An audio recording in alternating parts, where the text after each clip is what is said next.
gente! Tudo bem com vocês? Prontos para mais uma aula de Química? E hoje vamos trabalhar um novo conteúdo, e esse conteúdo muito importante no processo da evolução dos conhecimentos para o que a gente sabe hoje a respeito dos átomos, tá bom? Então vamos estudar os modelos atômicos, tá certo? Os principais modelos atômicos a nível médio, tá certo? Então, como é que surgiu essa ideia desses modelos atômicos? O que é esse átomo? Quando a gente fala em matéria, matéria é tudo que tem massa e ocupa lugar no espaço. Mas o que essa matéria é constituída? Do que é formada essa matéria? É massa, tudo bem. Mas essa massa é formada por quem? Então eram essas perguntas que fizeram e obteram a resposta, certo? E essa pergunta foi feita há vários anos atrás, tá? Antes de Cristo, tá certo? Então, na época dos filósofos gregos, né? Nesse tempo antigo não existiam cientistas, muito menos o aparato de equipamentos não se tinham, não é? Então eram tudo perguntas que se faziam em busca de respostas, não é? Então tudo que a gente sabe hoje devemos graças a esses filósofos que não tinham WhatsApp, não tinham televisão para a gente perder esse tempo, eles tinham que pensar, não é? Então eles fizeram essa pergunta: do que era formada a matéria? E existiram vários filósofos que se interessaram por essa área de estudo. Um deles, bem conhecido, um filósofo bastante famoso, é Aristóteles, tá bom? Aristóteles falava que a matéria ela é formada basicamente por 4 elementos: ar, água, terra e fogo. Não é que a gente vê nos filmes aí, Avatar, em Dragon Ball também, tá certo? Então, eram ideias que os filósofos tinham a respeito da matéria, do que a matéria era formada, tá bom? Então, diversos filósofos pensavam a respeito do que a matéria era formada. Só que 2 filósofos gregos se destacaram a respeito dessa parte que forma a matéria. Chamamos eles Demócrito e Leucipo. Então, por que eles se destacaram? Porque foi a partir deles que surgiu a palavra átomo. O que vem a ser o átomo? Para eles dois, eles disseram que o átomo era a menor parte da matéria. Se eu fosse dividir, por exemplo, um pedaço de um papel, ia dividindo, ia chegar numa parte que eu não ia conseguir mais dividir. Então, essa partezinha indivisível, eles denominaram de átomo. Então, se a gente for ao pé da letra, o A aqui é de negação, é de não. E tomo é de indivisível. Então, o significado da palavra átomo, não, e aqui,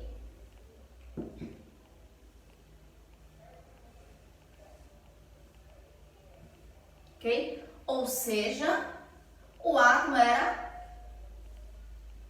indivisível. Tá certo? Então, eles ficaram bastante conhecidos por darem um pontapé, um norte a respeito do estudo dos modelos atômicos, tá certo? Então, quer dizer que eles estão corretos? Não, a gente sabe hoje que o átomo, ele não é indivisível, não é? Mas, a partir dessas ideias que surgiu, foi possível outros cientistas, outros filósofos também se aprofundarem nesse campo e perceber que existiam alguns erros, não é? E tentando assim consertar. Por isso que a gente trabalha com modelos, são modelos, tá bom? E esses modelos eles vão se aperfeiçoando com o passar do tempo, tá certo? Então essa ideia de átomo surgiu aqui com Demócrito e Leucipo, tá certo? Então eles foram filósofos gregos importantíssimos no estudo dos modelos atômicos, tá certo?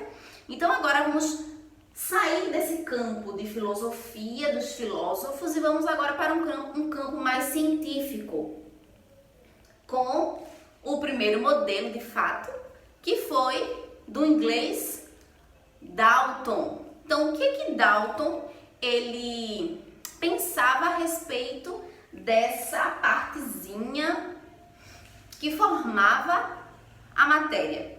Então, Dalton ele propôs o seu modelo e ficou conhecido bastante como o modelo da bola de bilhar. O que é uma bola de bilhar? Bola de bilhar é uma bola de sinuca.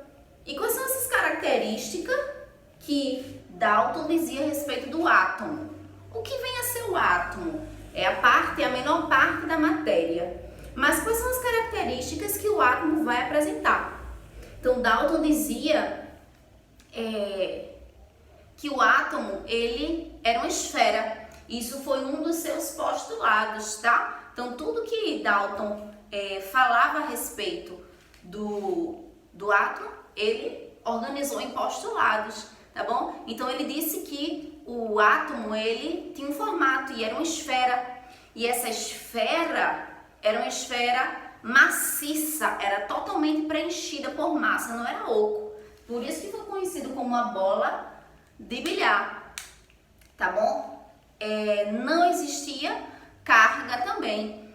Eu também não conseguiria destruir essa menor parte. O átomo para Dalton era indestrutível e indivisível, baseado na ideia de Demócrito e Leucipo, tá bom? Então, para Dalton, o átomo é uma esfera rígida, indestrutível, maciça, indivisível.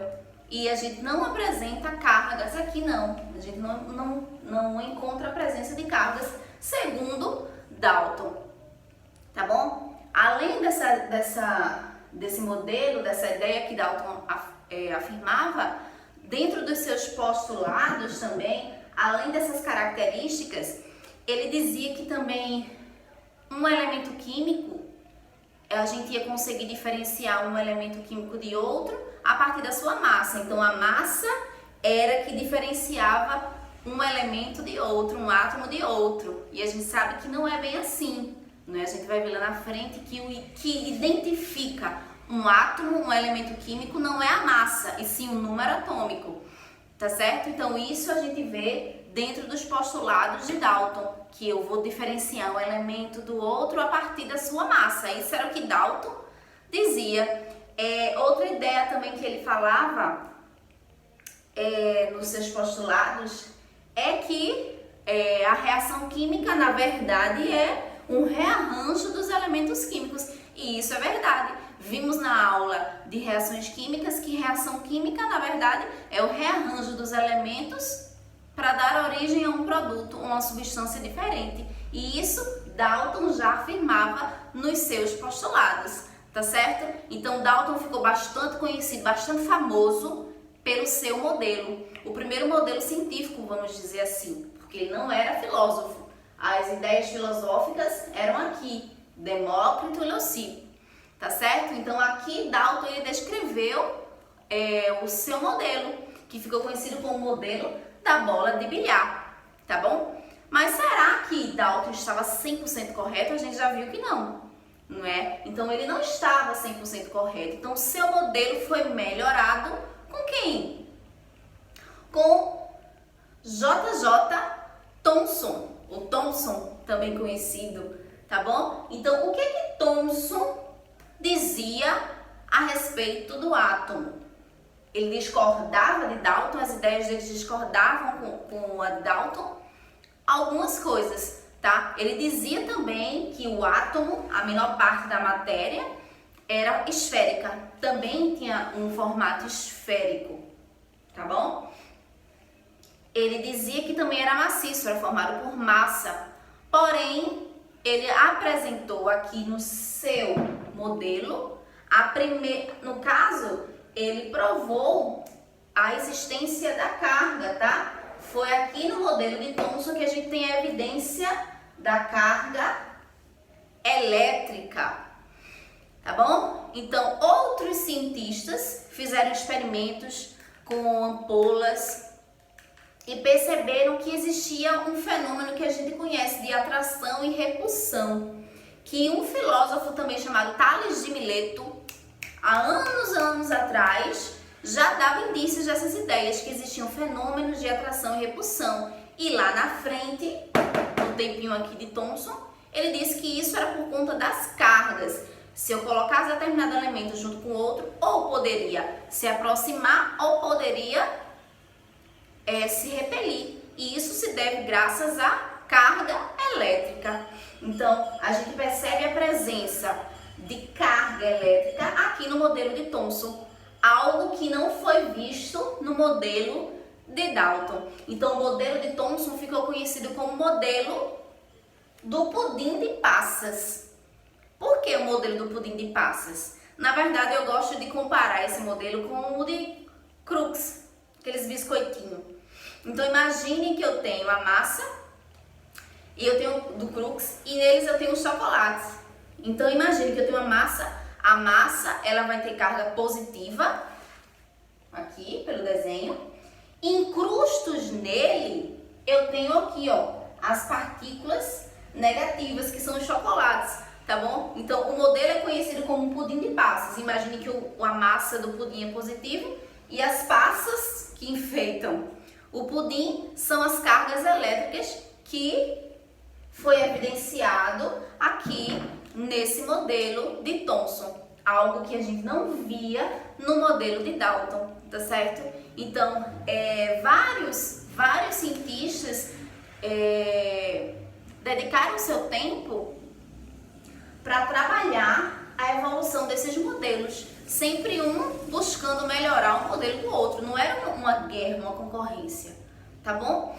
Mas era tudo em prol da ciência, tá certo? Nessa época também,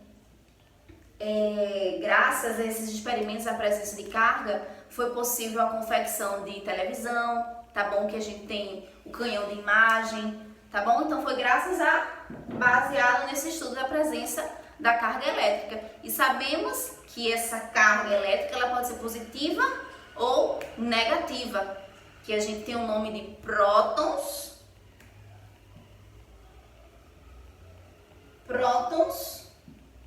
carga positiva, e elétrons,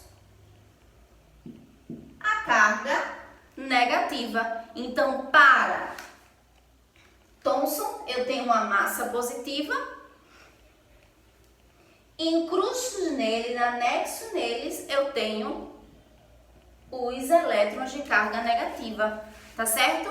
Então, esses são os dois modelos, tá certo? Aqui só são ideias filosóficas,